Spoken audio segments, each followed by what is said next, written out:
Hi, I'm Andrew Wasson from Creative Guitar Studio. Thanks for tuning into my weekly guitar blog. It's December 4th, 2011. This time around, we're going to go out to Wisconsin and answer a question that was sent in from Terry. He wrote in saying, in my high school jazz band, we often get charts where the chords are listed with options, like instead of a major 7, it suggests a major 6.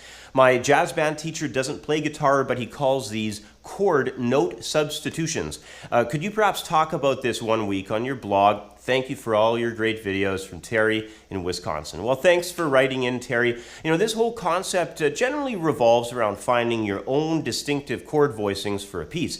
You know, for example, if a piece of music suggests a dominant 7th chord in one measure, you can most certainly try inserting any kind of extended chord there, like maybe 9th, an 11th, or a 13th even. But we're not just limited to that one group either. We can also insert alternate ideas, like maybe a flat 9 or a sharp 9.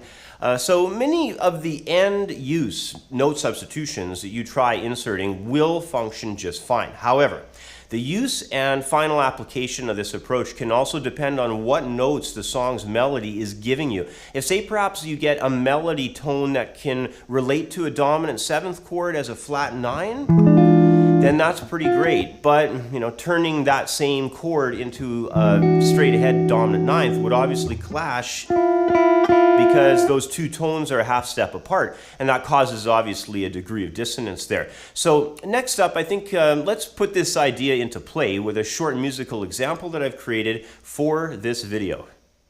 The example I came up with is basically a two-part example. It has a series of chord changes, which is a 2, 5, 1, 4 in the key of A major, and it also has a melody. Now the melody goes like this.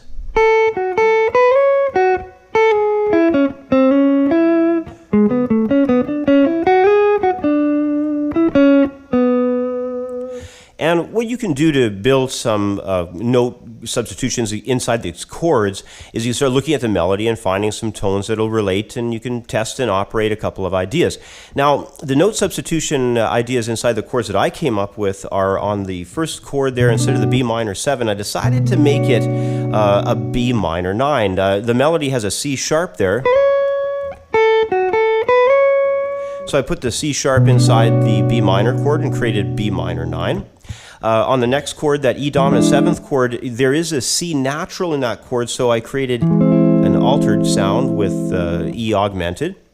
And then in the A major chord, when it comes around at the end there, it wraps up against an F sharp. And an F sharp against an A major chord creates A major 13.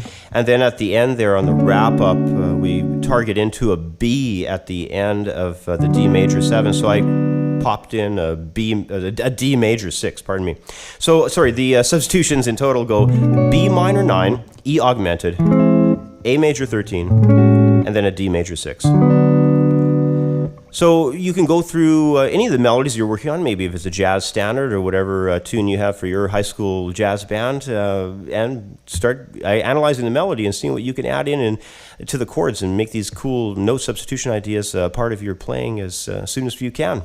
So the object of this note substitution idea is to make chord voicings unique. And as long as you stick with the original chord qualities, the substitutions will normally operate just fine. What I mean by that, if the chord is, say, minor, you can do minor 9, you could do minor 11, you know, you could do minor 13, but you can't branch off of that and do anything different. You basically have to stick with that quality. And if you do that, things will operate just perfectly fine. The other thing to be sure of as well is always analyze the note substitution against the melody. And if you do both of those things, all should go well for you. Anyway, once again, that's about all the time I have for today. As always, I hope these explanations help. Thanks for watching. Have yourself a great week, and I'll catch up with you next time. Bye for now.